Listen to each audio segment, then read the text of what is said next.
அன்புள்ள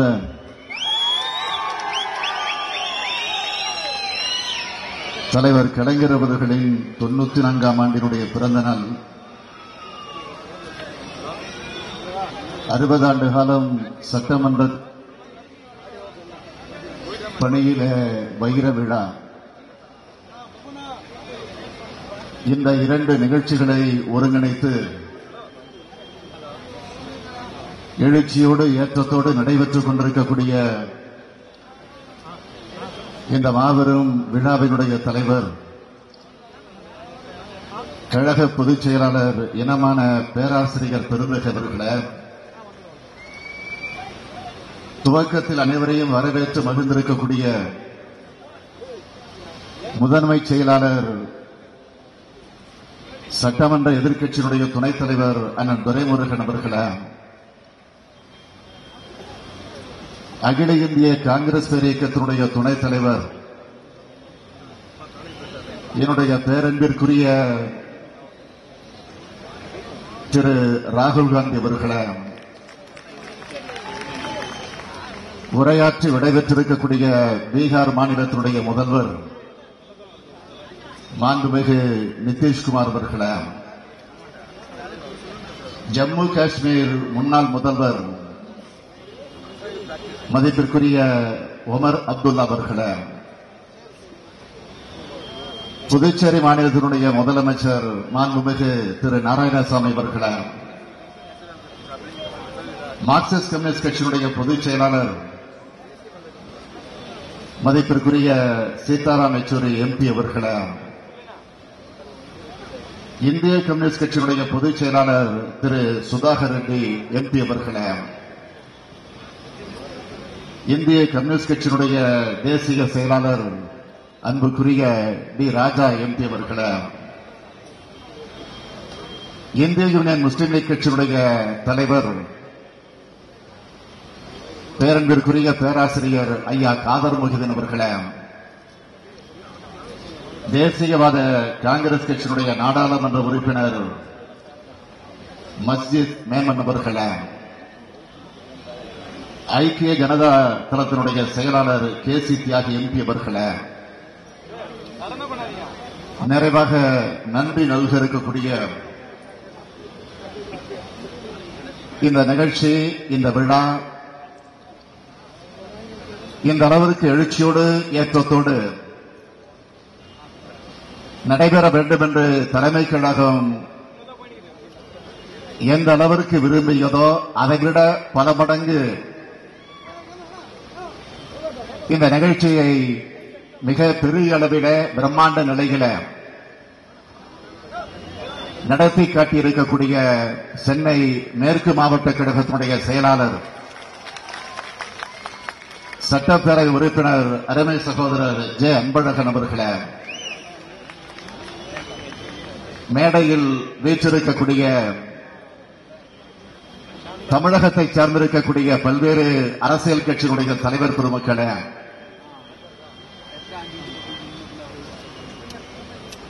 அதேபோல் திரிணாமுல் காங்கிரஸ் கட்சியினுடைய நாடாளுமன்ற மாநிலங்களவை குழுவினுடைய தலைவர் டெரிக் ஓபரின் அவர்களே,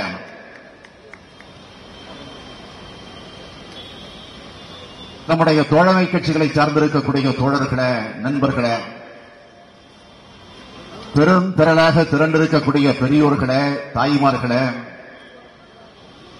தொலைக்காட்சி பத்திரிகை உலக நண்பர்களே, அன்பர்களே,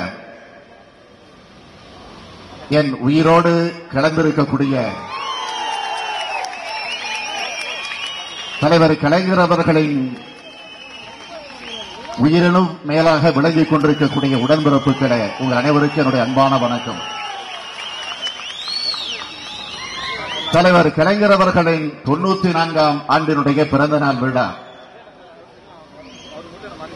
சட்டமன்றத்தில் 60 ஆண்டு காலம் பணியாற்றி அதற்காக அவருக்கு எடுக்கக்கூடிய வைர விழா. இந்த 2 விழாக்களை ஒருங்கிணைத்து எழுச்சியோடு ஏற்றத்தோடு நடைபெற்றுக் கொண்டிருக்கக்கூடிய இந்த விழாவில் முன்னிலை ஏற்கக்கூடிய வாய்ப்பை பெற்று எனக்கு பின்னால் நம்முடைய மாவட்ட செயலாளர் நன்றி தெரிவிக்கக்கூடிய நிலையில் இருந்தாலும் திராவிட முன்னேற்ற கழகத்தின் சார்பில் செயல் தலைவர் என்கிற இந்த முறையில் இந்த விழாவிற்கு வந்திருக்கக்கூடிய தலைவர் பெருமக்களுக்கெல்லாம் என்னுடைய இதயபூர்வமான நன்றியை வணக்கத்தை நான் தெரிவித்துக் கொள்ள விரும்புகிறேன். இந்தியாவினுடைய சரித்திரம் எங்கே இருந்து ஆரம்பிக்கப்பட வேண்டும் என்று சொன்னால் அது காவேரி தீரத்திலிருந்து ஆரம்பிக்கப்பட வேண்டும் என்றார் வரலாற்று மேதையாக விளங்கிக் கொண்டிருக்கக்கூடிய வின்சென்ட் ஸ்மித் அவர்கள். அந்த காவேரி தீரத்திற்கு சொந்தக்காரரான நம்முடைய தலைவர் கலைஞர் அவர்கள் என்பதை இந்த நாடு நன்றாக உணர்ந்திருக்கிறது. அப்படிப்பட்ட தலைவர் கலைஞர் அவர்களுக்கு பெருமை சேர்க்க, அவருடைய புகழை எடுத்து வைக்க இந்தியாவில் இருக்கக்கூடிய பல மாநிலங்களில் இருந்து கட்சிகளை சார்ந்திருக்கக்கூடிய தலைவர்கள் பெருமக்கள் அதனுடைய நிர்வாகிகள் இங்கே வருகை தந்திருக்கிறார்கள். அவர்களை எல்லாம் நான் மீண்டும் வரவேற்கிறேன், பாராட்டுகிறேன், நன்றி தெரிவிக்கவும் விரும்புகிறேன். 1957 ஆண்டு முதலில் திராவிட முன்னேற்ற கழகம் சட்டமன்ற களத்திலே நிற்கிற நேரத்தில் நம்முடைய ஒப்பற்ற தலைவர் பேரறிஞர் பெருந்தகைஞர் அண்ணா அவர்கள் ஆணையிட்டார்கள் தலைவர் கலைஞர் அவர்களுக்கு குளித்தலைக்கு செல், சட்டமன்ற தேர்தலில் அந்த தொகுதியில நீ நிற்க வேண்டும் என்று ஆணையிட்டார்கள். அந்த ஆணையை ஏற்ற நம்முடைய தலைவர் கலைஞர் அவர்கள் குளித்தலை தொகுதிக்கு சென்றார். அங்கே போய் வேட்பாளராக நின்றார். ஆக சென்றார், நின்றார், அந்த தொகுதியிலே வென்றார். ஆக அதற்கு பிறகு தொடர்ந்து நடைபெற்றிருக்கக்கூடிய 13 சட்டமன்ற தொகுதியுடைய தேர்தல், ஆக அந்த 13 தேர்தலிலும் தொடர்ந்து வெற்றி பெற்றிருக்கக்கூடிய, தோல்வி என்பதையே பார்க்காமல் வெற்றி என்பதையே அடைந்திருக்கக்கூடிய ஒரு தலைவர் தமிழகத்தில் அல்ல இந்தியாவிலே உண்டென்று சொன்னால் அது நம்முடைய தலைவர் கலைஞர் அவர்கள் என்பதை நாடு நன்றாக அறியும். திராவிட முன்னேற்ற கழகத்தினுடைய தலைவராக 48 ஆண்டு காலம் இந்த இயக்கத்தை தலைவராக இருந்து இன்றைக்கும் தொடர்ந்து வழிநடத்திக் கொண்டிருக்கிறார். தமிழகத்தினுடைய முதலமைச்சராக இதுவரையில் இவ்வளவு ஆண்டு காலம் முதலமைச்சராக இருந்த வரலாறு கிடையாது. 19 ஆண்டு காலம் முதலமைச்சர் பொறுப்பில் இருந்து அதிலையும் சாதனை படைத்திருக்கக்கூடிய தலைவர் தான் நம்முடைய கலைஞர் அவர்கள். திராவிட இயக்கம் நூற்றாண்டை கண்டிருக்கிறது. அந்த நூற்றாண்டில 80 வருட பொது வாழ்வைக்கு உரியவர் தான் நம்முடைய தலைவர் கலைஞர் அவர்கள் என்பதை நாம் மறந்துவிட முடியாது. அப்படிப்பட்ட தலைவர் கலைஞருக்கு எடுக்கக்கூடிய விழா இந்த விழா. இந்த விழாவிற்கு வந்திருக்கக்கூடியவர்களுக்கு நான் நன்றி சொல்லிக்கொண்டே இருக்க வேண்டும். குறிப்பிட்ட ஒரு சிலர் இந்த விழாவை நடத்திட வேண்டும் என்று தலைமை கழகத்தில் இருக்கக்கூடிய எங்களை போன்றவர்கள் கலந்து பேசி முடிவெடுத்து இந்த விழாவிற்கு யார் யாரை அழைப்பது, அழைக்கிற நேரத்தில் இந்த விழாவை எப்படி நடத்துவது என்றெல்லாம் திட்டமிட்டுக் கொண்டிருந்த நேரத்தில், அதற்கான முயற்சிகளை நாங்கள் ஈடுபட்டுக் கொண்டிருந்த நேரத்தில் குறிப்பிட்ட ஒரு சிலர் தங்களையும் தலைவர்கள் என்று நாட்டில சொல்லிக்கொண்டு அலைந்து கொண்டிருக்கக்கூடிய சில அப்பாவி தலைவர்கள், தங்களையும் தலைவர்கள் என்று அடிக்கடி அடையாளம் காட்டிக் கொண்டிருக்கக்கூடிய சில அனாதை தலைவர்கள் விமர்சித்தார்கள், கேலி செய்தார்கள், கிண்டல் புரிந்தார்கள். ஏன் சில பத்திரிகைகள், சில ஊடகங்கள் கற்பனை கதைகளை இந்த விழாவை மையமாக வைத்து எடுத்துச் சொன்னார்கள். கூட்டணிக்கு அச்சாரம் என்றெல்லாம் எடுத்துச் சொன்னார்கள். என்னை பொறுத்தவரையில் நான் இந்த மேடையில் அதற்கெல்லாம் பதில் சொல்லி, இந்த மேடைக்கென்று இருக்கக்கூடிய அரசியல் பாரம்பரியத்தை கெடுத்துக் கொள்வதற்கு நான் விரும்பவில்லை. அல்லது அதற்கு எல்லாம் பதில் சொல்லி அவர்களுக்கு நான் ஒரு அடையாளத்தை காட்ட நான் விரும்பிடவில்லை. அவர்களுக்கெல்லாம் ஒரு விளம்பரத்தை தேடித் தருவதற்கு நான் விரும்பவில்லை.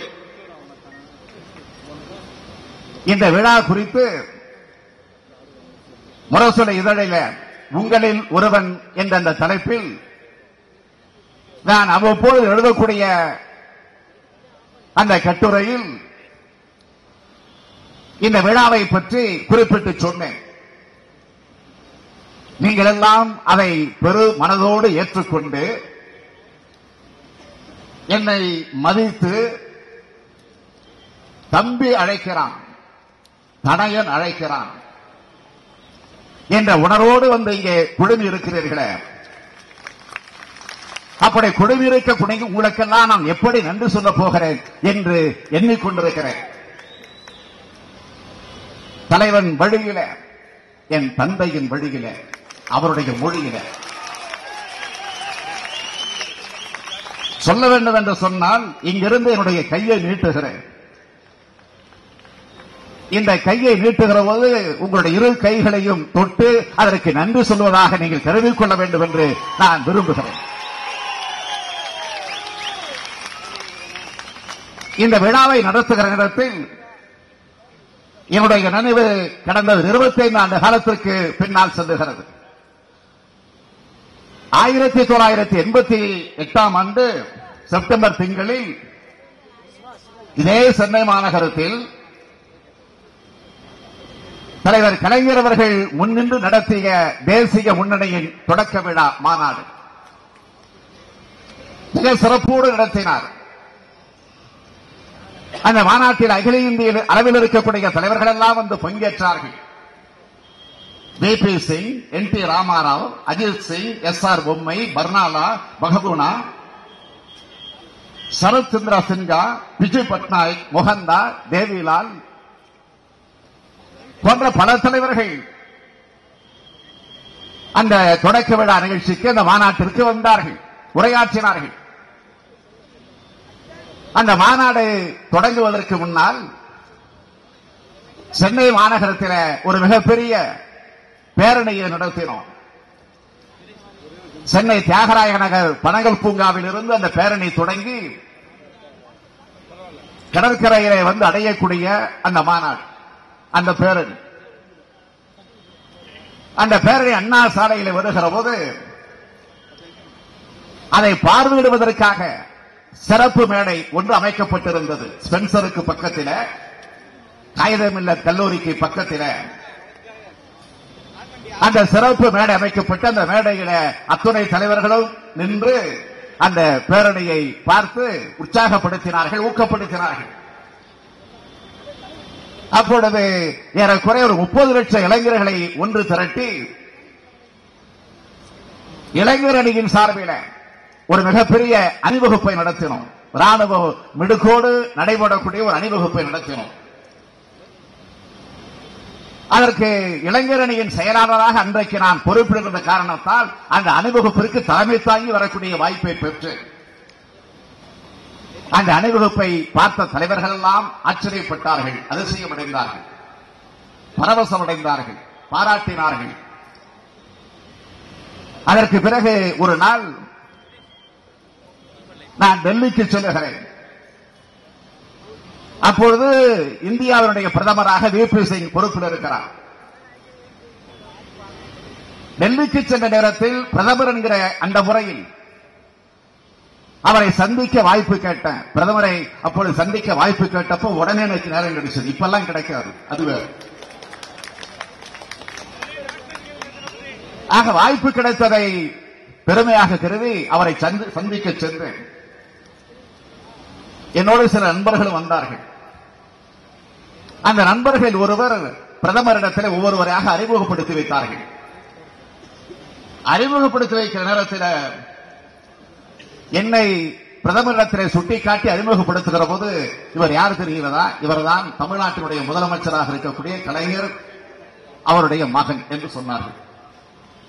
உடனே பிரதமர் VP சிங் அவர்கள் சிரித்துக் கொண்டு, இவரை எனக்கு நீங்க அறிமுகப்படுத்துகிறீர்களா? இவரை எனக்கு யார் என்று தெரியாதா?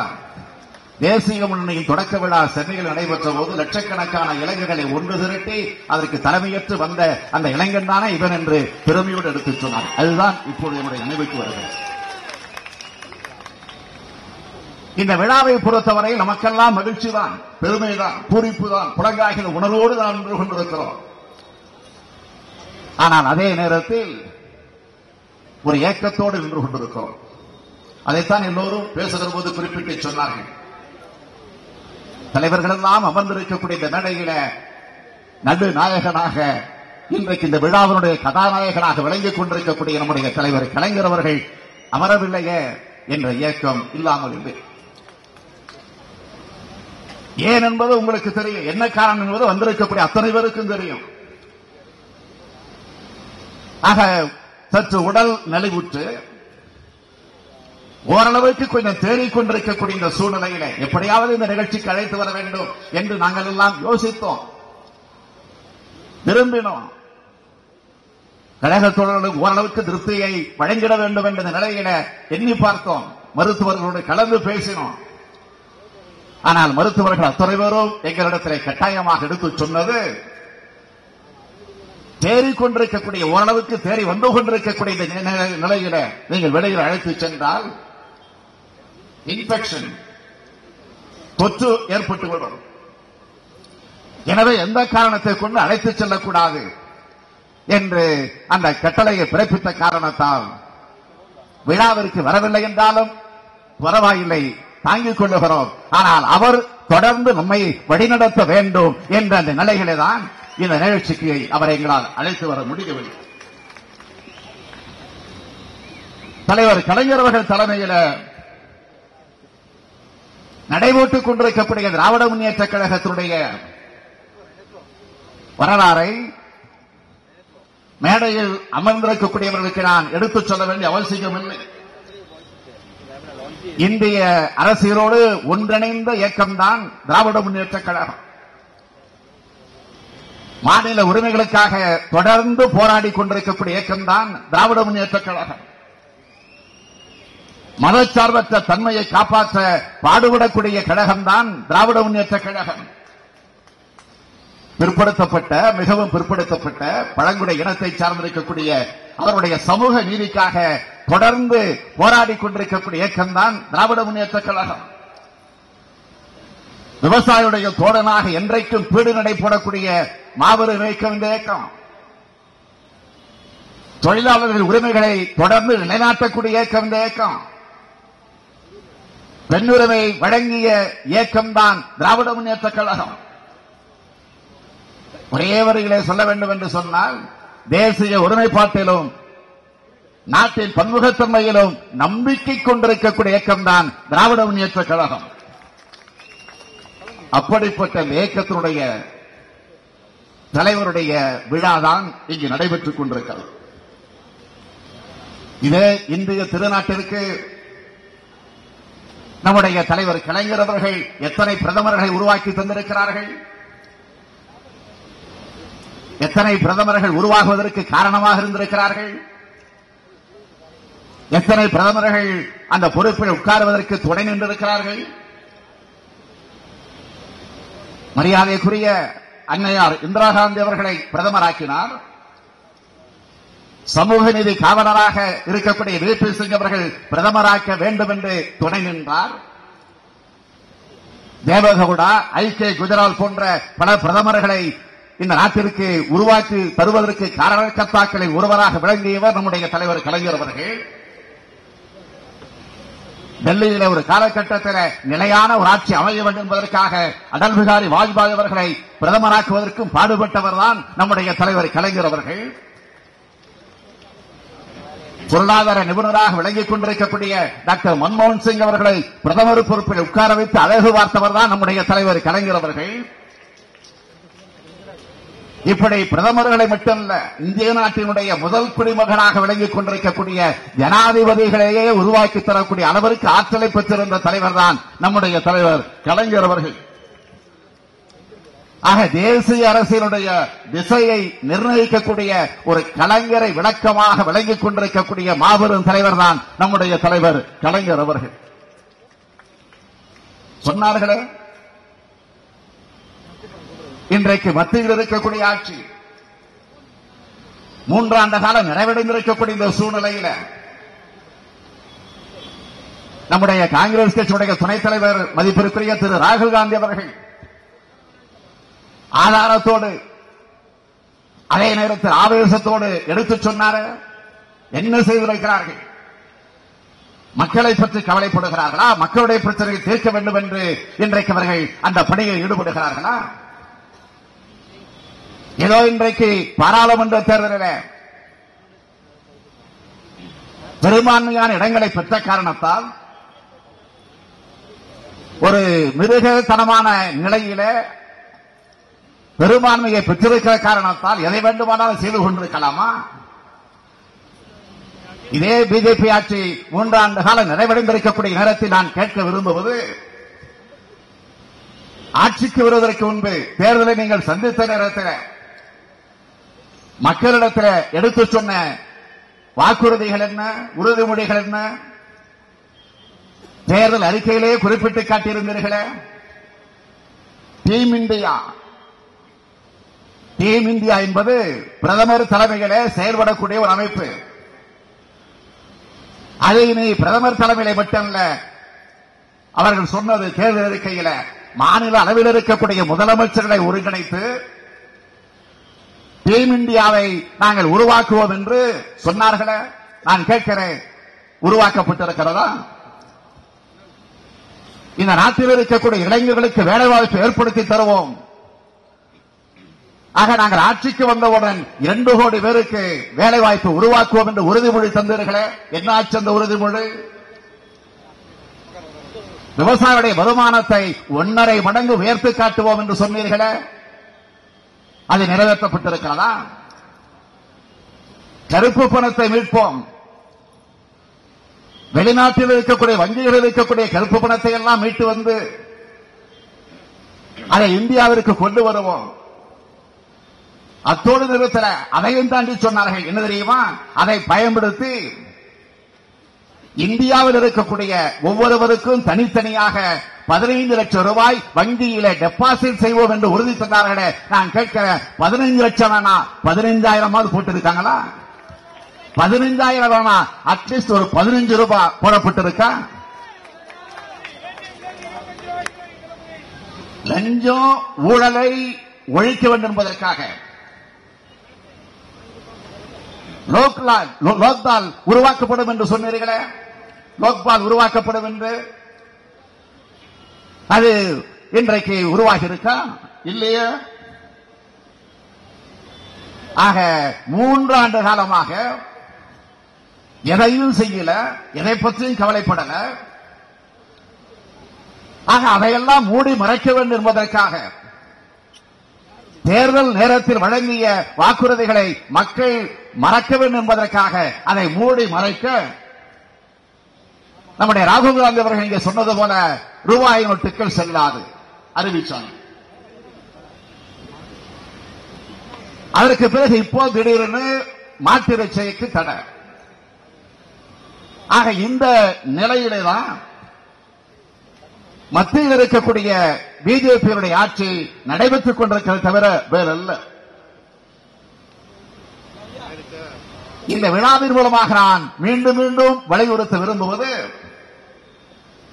மத்தியில் உள்ள பிஜேபி ஆட்சி இந்தியாவை மதச்சார்புள்ள நாடாக மாற்ற படாத பாடுபட்டுக் கொண்டிருக்கிறார்கள். அதற்காக அனைத்து முயற்சிகளிலும் அவர்கள் ஈடுபட்டு மத தலைவர்கள் தலைமையிலேயே ஒவ்வொரு மாநிலத்திலும் ஆளப்பட வேண்டும் என்று கங்கணம் கட்டிக் கொண்டு திட்டமிட்டு செயல்பட்டுக் கொண்டிருக்கக்கூடிய நிலை உருவாகி இருக்க மறந்துவிடக்கூடாது. இந்த மேடையில அமர்ந்திருக்கக்கூடிய தலைவர்கள் பல்வேறு மாநிலங்களிலிருந்து வந்திருக்கிறார்கள், பல்வேறு கட்சிகளை சார்ந்தவர்கள் வந்திருக்கிறார்கள். கட்சியை பொறுத்த வரைக்கும் கொள்கையில பல மாறுபாடுகள் வேறுபாடுகள் இருக்கலாம் சொன்னார்களே. ஆனால் இந்தியா ஒருமைப்பாடு என்று வருகிற போது, மதச்சார்பின்மை என்று வருகிற போது நாங்கள் அனைவரும் ஒன்றுபடுவோம், உறுதியோடு இருப்போம் என்று முழங்கினார்களே. நான் அதைத்தான் குறிப்பிட விரும்புகிறேன். நமக்குள் எந்த கருத்து மாறுபாடுகள் வேறுபாடுகள் இருந்தாலும், ஆனால் இந்த நாட்டை காப்பதில் இம்மியளவும் நம்மிடத்தில் கருத்துபாடு இல்லை என்பதை அறிவுறுத்தக்கூடிய வகையில் இந்த விழா எடுத்துக்காட்டிக் கொண்டிருக்கிறது. ஆகவே பிஜேபி ஆட்சியுடைய எதாச்சார போக்கிற்கு முற்றுப்புள்ளி வச்சு இந்தியாவில் ஜனநாயகத்தை நிலைநாட்ட வேண்டும் என்பதுதான் இப்போது நமக்கு எதிராக இருக்கக்கூடிய ஒரு மிகப்பெரிய சவாலாக அமைந்திருக்கிறது. நீங்கள் மறந்துவிடக்கூடாது.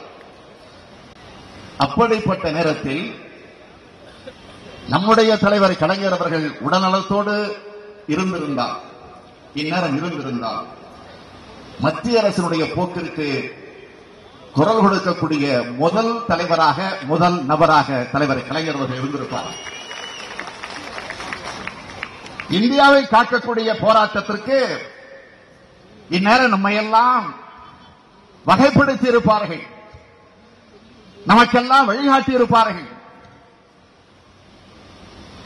தலைவர் கலைஞர் அவர்கள் தனது பழைய வடிவோடு தானே அந்த போராட்ட களத்தில் முன்னிற்க இப்பொழுது வாய்ப்பு இல்லாவிட்டாலும், அந்த சூழ்நிலை இல்லை என்றாலும், முடியாவிட்டாலும், அவர் வளர்த்திருக்கக்கூடிய லட்சோப லட்ச தொண்டர்களாக இருக்கக்கூடிய நீங்கள் இருக்கிறீர்கள்.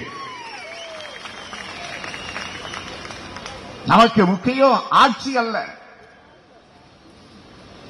திராவிட முன்னேற்ற கழகத்தை பொறுத்தவரையில லட்சியம் கொள்கை. அதற்காக தொடர்ந்து போராடக்கூடிய நிலையில மத்திய அரசு மிரட்டக்கூடிய, அச்சுறுத்தக்கூடிய, அவர்கள் சொல்வதற்கெல்லாம் ஆடக்கூடிய பொம்மைகள் அல்ல திமுக.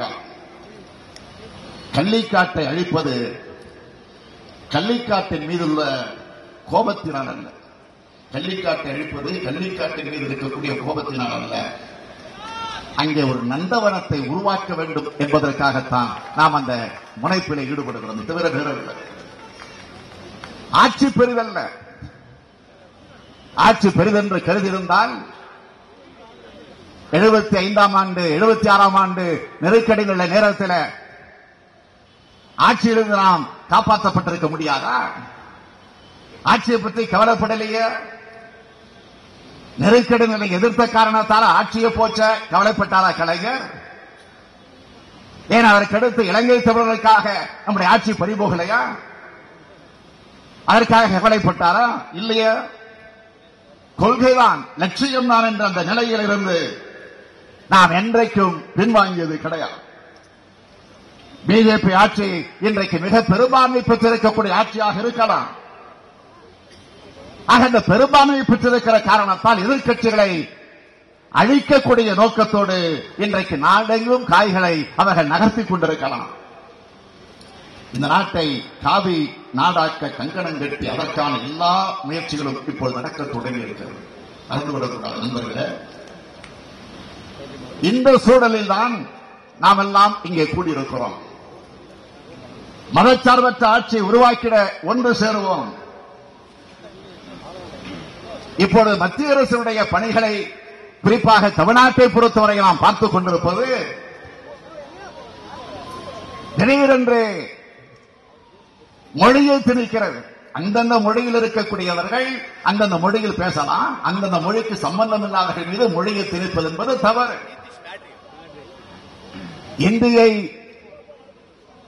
நாங்கள் எதிர்க்கிறோம் என்று சொல்லுகிறார்களே, இந்தியை தனிப்பட்ட முறையில் எதிர்க்கிற திணிப்பு எதிர்க்கிறோம். நான் இன்னும் கேட்கிறேன், நிதிஷ்குமார் வந்தா பேசிவிட்டு போயிருக்கிறார்.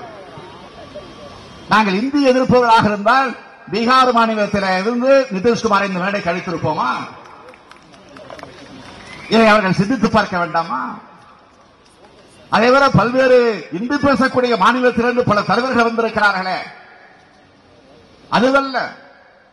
ஆதிக்கம் செலுத்துகிற, தேவையில்லாத வகையில் திணிக்கக்கூடிய நிலையில் இருக்கக்கூடிய ஒரு மொழியை நாங்கள் ஏற்றுக்கொள்ள முடியாது என்ற நிலையிலேதான் நாங்கள் அந்த உணர்வை வெளிப்படுத்துகிறோமே தவிர வேற அல்ல.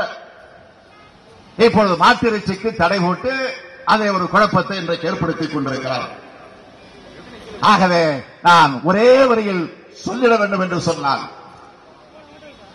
இன்றைக்கு மத்தியில் ஆளக்கூடிய ஆட்சியாளர்களை பார்த்து நான் இந்த மேடையில் இருந்து கேட்க விரும்புவது, இன்னொரு சுதந்திர போராட்டத்தை இந்தியாவில ஏற்படுத்தி விடாதீர்கள் என்ற அந்த கோரிக்கையை தான்.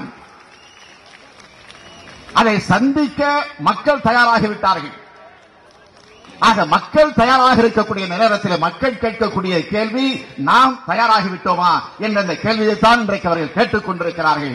ஆகவே அதற்கு தயாராக இருக்கிறோம் என்ற பதிலை எடுத்துச் சொல்லக்கூடிய நிலையிலேதான் இந்த விழா, இந்த கூட்டம் நடைபெற்றுக் கொண்டிருக்கிறது என்பதை எடுத்துச் சொல்லி, இந்த நாடு வாழ, நலிவு தீர, உண்மையான கூட்டாட்சி தத்துவம் மலர்ந்திட, மாநிலங்கள் எல்லாம் உரிமையோடு வாழ்ந்திட வேண்டும் என்று சொன்னால், உறவுக்கு கை கொடுப்போம், உரிமைக்கு குரல் கொடுப்போம். எனவே உங்களுடைய அறிவுரைகளை, ஆலோசனைகளை தொடர்ந்து நாங்கள் ஏற்று பெற்று உங்களோடு இணைந்து பிணைந்து இந்த இடத்திற்காக இந்திய திருநாட்டினுடைய மதச்சார்பின்மை என்பதை மக்களுக்கு எடுத்துச் சொல்லக்கூடிய வகையில் மதவாத தீய சக்திகளை அடியோடு ஒழிக்க உறுதி எடுக்க இந்த கூட்டத்தின் மூலமாக திராவிட முன்னேற்ற கழகத்தின் சார்பில் இன்னும் பெருமையோடு சொல்லுகிறேன், நம்ம இன்றைக்கும் இயக்கிக் கொண்டிருக்கக்கூடிய நம்முடைய தலைவர் கலைஞர் அவர்களின் சார்பில் அத்தனை பேருக்கு நான் உறுதிமொழி தந்து வாய்ப்புக்கு நன்றி கூறி விடைபெறுகிறேன். நன்றி, வணக்கம்.